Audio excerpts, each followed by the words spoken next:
Surprise! Boston College adds a late transfer portal addition, a name on defense you need to know because he could be a big role player for BC in 2026.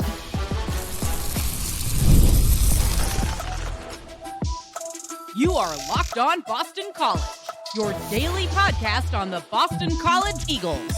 Part of the Locked On Podcast Network, your team every day. Hello, everyone, and welcome. This is Locked On Boston College, your team every day. I'm your host, AJ Black of Eagle Insider, part of the 247 Network. I've been covering Boston College for over a decade. If you're looking for Boston College news, analysis, and details on your Eagles, you are in the right place. Locked On Boston College is a free daily Boston College podcast available on YouTube or wherever you get your podcasts. On today's show, it's Beanpot Monday. I know a lot of folks are really excited. Let's preview BC's matchup with BU. Can they end their 10-year drought?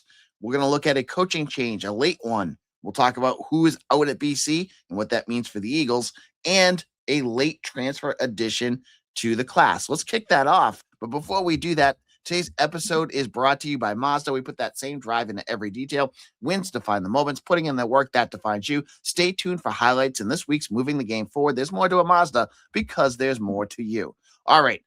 On Saturday night, news broke that Boston College had added a late transfer addition in Alex DeGrieck, a edge rusher from Harvard. Now, I got to say, first of all, before we get into who DeGrieck is, I was a bit surprised, and this kind of gives a good indicator of where things could be going for BC, because I thought they were done with the portal.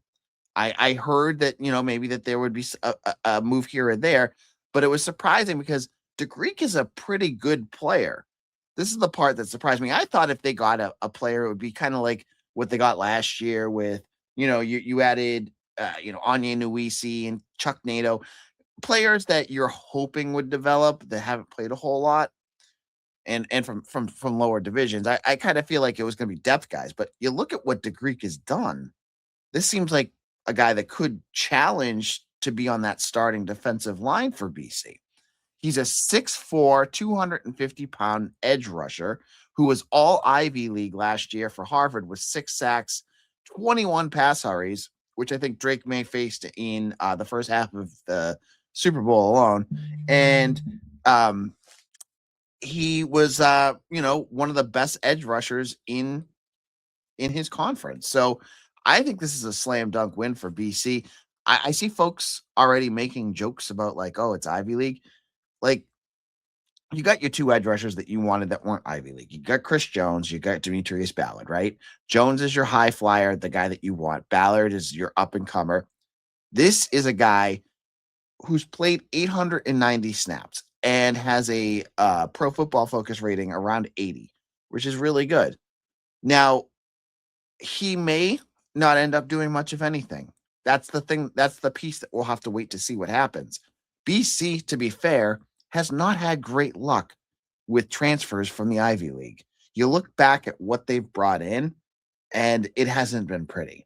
You brought in Alex Washington, cornerback from Harvard.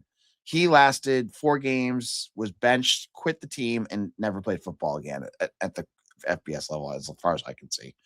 You brought in last year Tommy Matheson, center, played like 50 snaps, did not have a very good summer. And then he never did anything for you. You brought in John Pupil from Dartmouth. Safety played quite a few snaps, but was I would say pretty limited athletically in terms of facing those ACC players. So this is going to have to be somewhere, a first-time type thing for BC where you bring in an Ivy League player and they play well. This is not to say that Ivy League players do, or FCS players don't come up to this level and play well. You look at a guy like Jaden Craig, who just went to TCU, quarterback from Harvard, his teammate, also first team all Ivy League.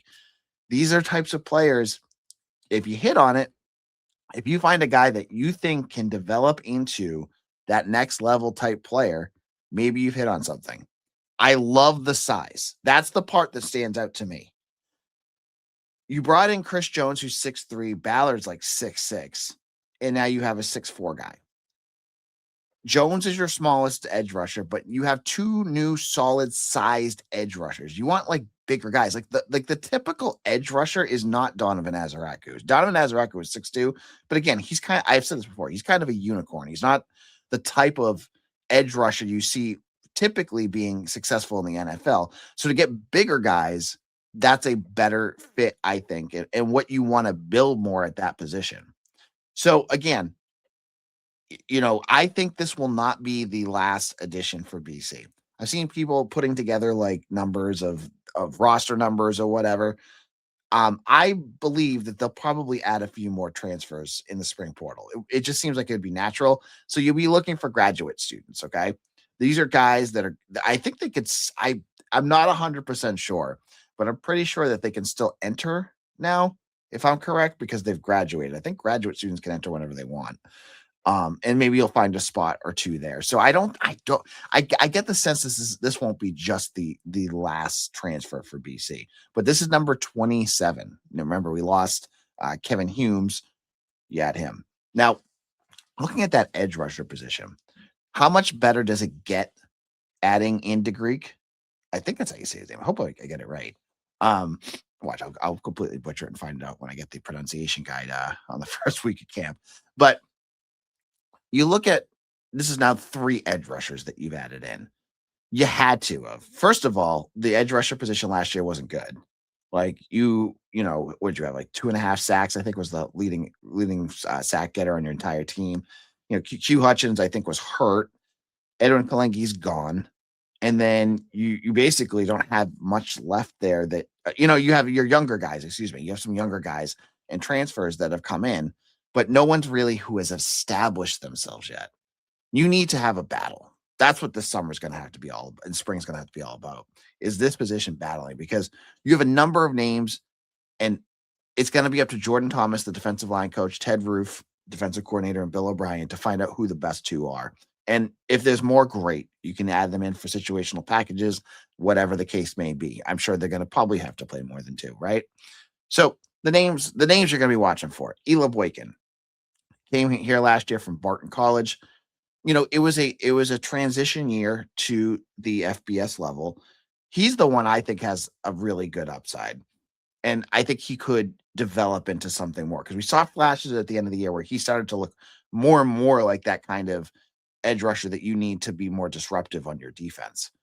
You have Favor Abate, who was a camp stud last year, but again, same kind of thing with Boykin. Needed a year, maybe another year developing and getting stronger. We'll see more out of him. He's the transfer from Merrimack. You have Israel Oladipupo.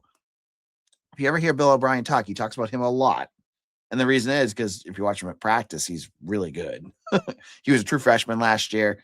I believe he came over the summer, but even during the summer, just like brand new to campus, there were a lot of plays where you're like, whoa, who's that guy? I think he was number 98. Who's number 98? Like, he looked good. So you have those 3, you add in the 3 transfers now, and you have 6. The hope has to be you hit on something here. Because if you didn't, I don't know what to say. If you go into next year and all 6+ guys that you have on edge that could play are all not doing anything, that will be a huge problem and a real indictment of like how they evaluate. So just by luck of the draw, one of these guys is going to have to be pretty good, right? Like, it just has to happen. Like, you have guys with good upside. Which one will take that big step? And I think it'll happen. And DeGrieck, maybe he isn't a 50 snaps a game type of edge rusher. Maybe you put him in packages. Maybe you put him in for 20 snaps a game. We'll see what happens there. But I think this is a good addition. It adds some depth. If they're still looking, I still think they need a cornerback help after losing Kevin Humes. I think they probably still would love to see, I would think, another guy there. I think they need defensive tackle help. You lost Owen Stodmeyer at the 11th hour. So those are at least 2 positions I would love to see if they're still being active out there, for them to go out there and make another move. Now, in a moment, I want to look at a coaching change that came up, and this one was a big surprise for me. I'll explain who that is in just a moment. The Winter Games are officially here, and if you're anything like us, you're locking in for events you only get to see on the biggest stage every for years. And that's why following the winter games on FanDuel just makes sense. From medal counts to individual events to finding your angle on the sports you care about most, FanDuel gives you more ways to stay connected on to the action. I was riveted to the skiing the other day. I saw Lindsey Vohn's accident. Oh, that was scary.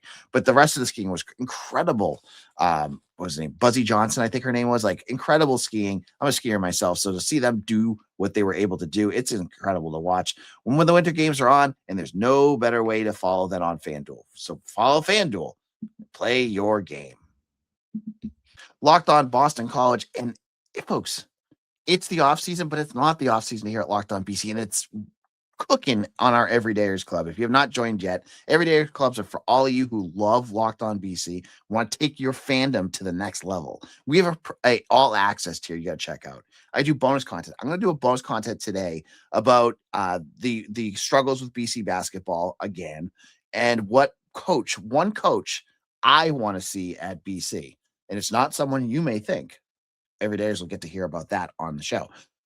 Check that out. You get that. You get texting with me, direct texting. People text me. I get people telling me I don't know what I'm talking about. I love that. But hey, if you want to join it and tell me, it's all good for me. You get newsletters. You get bonus content. You get all sorts of goodies. Check it out. The link is in the show notes. I hope you join us. It's a lot of fun.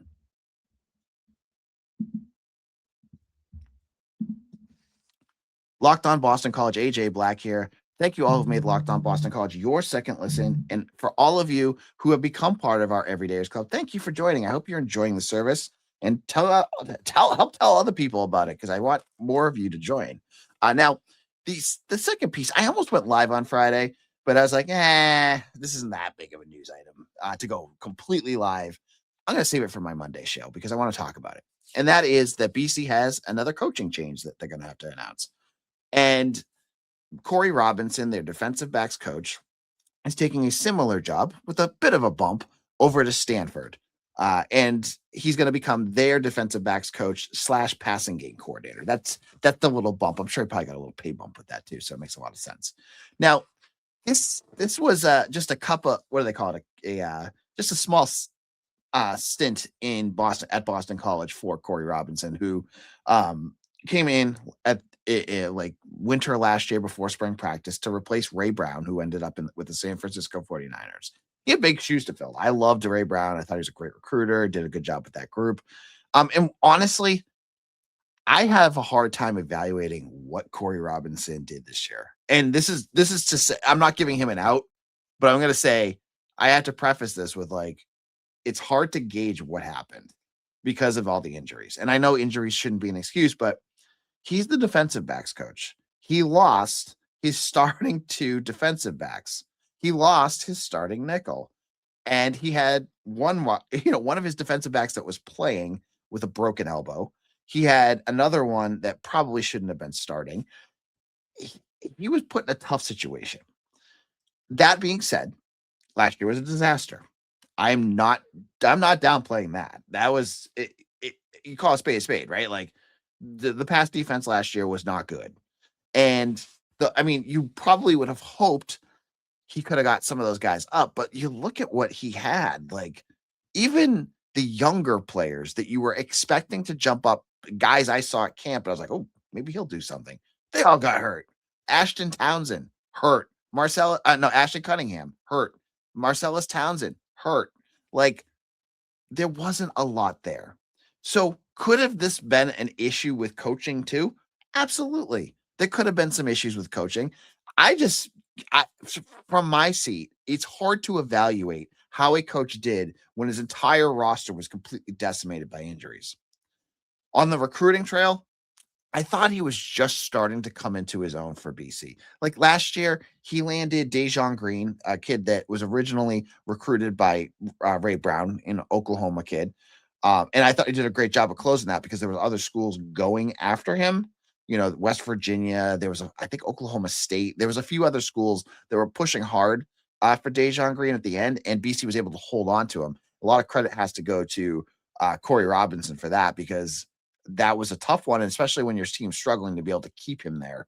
They did a good job there, but you didn't get a chance to see everything. Now, in the portal is where we kind of saw what he could do and where I thought his role was going to kind of go. The two Maryland guys I had heard were here basically because of their relationship with Cory Robinson. Kevin Hume, there was some other issue that came up that he couldn't come here. But it wasn't because of anything that Cory Robinson did. He was going to come here, but something came up. And then you had Nolan Ray, also from St. Francis Academy. I felt like Robinson was starting to open up that DMV area, which had been kind of closed since Azar Abdul-Rahim, the former defensive coordinator under Jeff Hafley, left. That I like that area in terms of recruiting. I'm not the biggest fan of St. Francis Academy for recruiting because it just seems to never work for BC, other than a few spots. But I thought he would be able to kind of get that going again. And clearly that's not going to happen. So now you have two spots that you have to open. You have the offensive coordinator position, which I got to say, the more time that goes on, it's either going to be an internal hire like John DiBiaso or Rob Chudzinski or Bill O'Brien, or it's going to be some combination of all of them. I could honestly see something on the lines of Bill O'Brien doing the calls while you have like Dibbs being the passing game coordinator and Chud doing tight ends coaching. They'll I think they could probably internally figure that out and give the tight end spot to Chud and then basically be done there. But who knows? The way that Bill O'Brien kind of said that on his podcast, like, we're not in a rush. We got stuff, we can figure it out. It seemed to me like that was code for we got something internally. That's, again, just my take on that. Defensive backs, I don't know. The name that I see a lot of folks throwing out there that love him is Will Blackman. And maybe he's, again, like a couple years ago, I wouldn't have said Will Blackman would have been the best fit, but just because, he was just an analyst. It would have been a jump. BC needs something more established. But Blackman coached for a couple years. Like, he's done his due diligence. And, for all the folks that want like more BC blood in the program, like, you don't get much more BC than Will Blackman. So I could see him being a name that potentially more likely, he's out in California though. And it'll be I would imagine he would take the job if they were offering it to him. But because I think he's working for Good Morning NFL or whatever that show is. I don't watch it.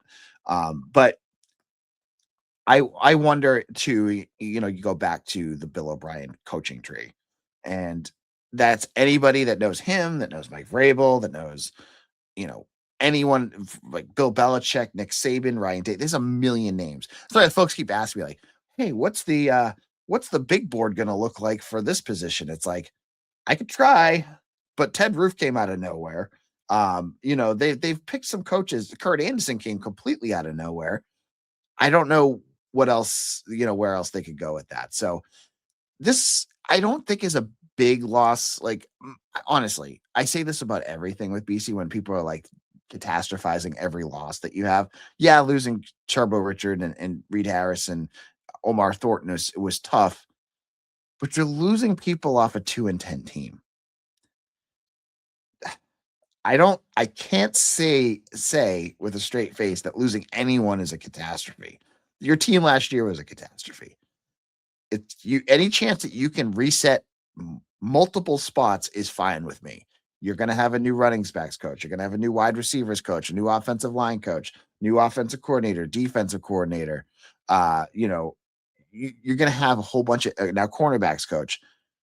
Basically what Bill O'Brien has left, I was thinking about the other day. Who is left on this coaching staff? You have John DiBiaso on offense. You have Dan Brown, linebackers coach, Jordan Thomas, and Matt Turn. Those four coaches, and then Craig Fitzgerald is his strength and conditioning coach. That's it. Everyone else has been moved or, removed or found a new job, like Savon Huggins went to Penn State. It's going to be a big shift here. It's going to be a lot of new names. We'll have to see what Bill O'Brien is able to do with the staff and see how the staff works out. I'm interested to see, Will Lawing, for instance, is gone.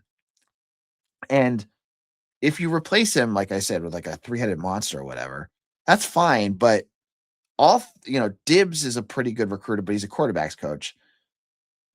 You're not going to have O'Brien recruiting. I don't remember Chud doing much of anything in recruiting.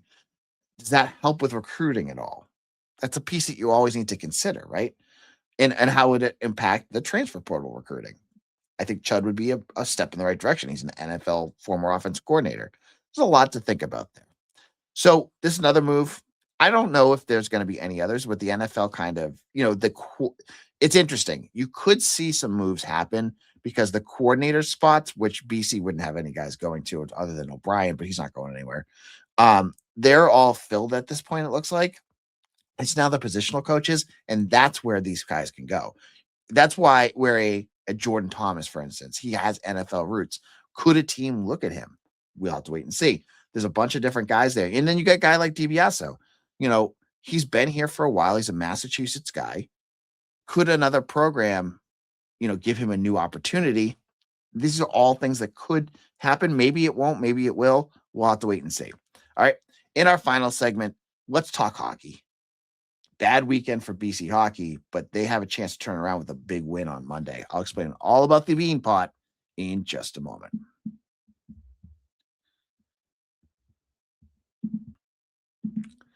The new year is here, and it's the perfect time to reset your routine and refresh your space. If you're spending more time at home, you might as well love how it looks and feels. That's why you should turn to Wayfair. It's a one-stop shop for getting your home back on track. From bedding and mattresses to storage solutions for every room, Wayfair makes it easy to start the year fresh. Wayfair has everything you need for a full home refresh all in one place. Whether you're updating your living room, organizing your space, or upgrading your work from home setup, Wayfair's huge selection makes it easy to find exactly what works for your home and its budget. I picked up new bedding and accent pillows for my couches and changed how my bedroom feels. It's cleaner, calmer, and more put together. Get yourself organized and refreshed on track this new year for way less. Head to wayfair.com right now to shop all things home. That's WAYFAIR.com. Wayfair, every style, every home.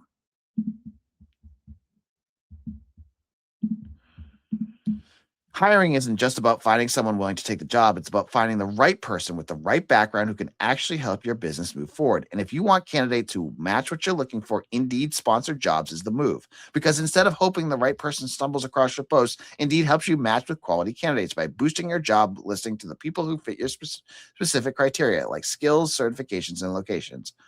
Certifications and locations. And with sponsored jobs, your post gets seen by candidates who are actually a fit. And here's a stat that says it all. In the minute I've been talking to you, companies like yours made 27 hires on Indeed, according to Indeed data worldwide.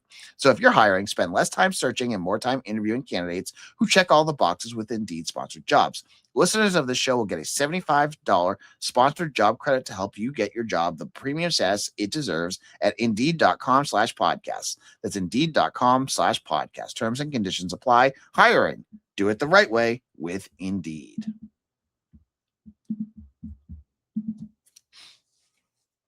Wrapping things up here at Locked On Boston College, I'm your host, AJ Black. And if you're looking for a second listen, check out Locked On ACC with Kenton Gibbs and Alex Donald. They're talking all things ACC with basketball heating up.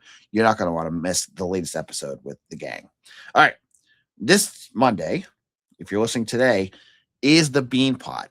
It's the true middle of winter moment for most of us, that 2 Mondays in February where college hockey is at its hottest in Massachusetts, in my opinion. This one gets even more exciting because it's BC and BU. BC and BU is one of the best rivalries. If you're listening, you know this, in all college sports. It's underrated. It doesn't get the love that Ohio State and Michigan gets, or USC and Notre Dame, and Duke and UNC. But for the sport itself, nothing beats BC BU. 2 schools down the street from each other are going to play for the 300th time on Monday. And to make things even more special, they released a commemorative patch, which you have to check out. I believe it has the B line on it. And Jack Parker and Jerry York, 2 legendary coaches, one from each school, are going to be on hand to drop the puck. For BC, this is going to be as about a big a must-win for them as it gets. Because on Friday, after a nice run of wins, BC laid an absolute egg against UVM, losing 6-1 at home. BC had done a really nice job of improving their resume for the postseason with big wins in the last week over Harvard and BU. And then they do this, which basically undid all the goodwill that they had. Getting trounced at home is not good. Beating BU to win your first Beanpot in almost 10 years would be a nice way to savor and save the season. You need to win this game. 2 wins against BU, getting that trophy, ending that drought. These are critical things for this program. Again, we're getting towards hardware season, trophy season here. BC needs to get on a run. That loss against UVM made me worried, but blips happen. It happens to good teams. It just happens. Okay? They just need to respond. And it's going to be crazy there. You're going to have packed with Terrier fans. You're going to be packed with Eagle fans. But you got to get out there and win. You know, Oscar Hemming has been looking pretty good lately. Obviously, you got Dean Letourneau. But the player that's going to have it, if he has a good game, they're going to win this game is Luka Cloutier, their goalie. You know, when he is on, he's one of their best goalies in recent memory. But he has his blips too. So if he can be consistent against BU, do what he did when they played it again this last weekend, they're going to be in good shape. I am so done with BC not winning Beanpots. There's now 2 whole classes plus of Boston College graduates. 8. There's like 8 years of kids that have never seen BC win a Beanpot. That's got to stop. Enough of this Northeastern hockey, Harvard nonsense of them winning the Beanpot. This is BC's year. They got to win this one. They got to play well. They got to improve upon what happened on Friday. But if they win, we'll be talking all about it on tomorrow's show. You know that. All right. Thank you for following along. My name's AJ Black. You can follow me on Twitter at AJBlack247. Check me out on Instagram, on Facebook, on Threads and Blue Sky, and on TikTok. If you like TikTok, I've been doing special videos on TikTok and some of the other video apps that you get like little quick 1-minute blurbs. Check those out and become part of our Everydayers Club. I hope you join. I've been having a lot of fun getting to know some of our listeners. You get to know me better, get even more news and insight from me. So hopefully you join up for that. And we'll see you again tomorrow for another episode of Locked On Boston College, your team every day.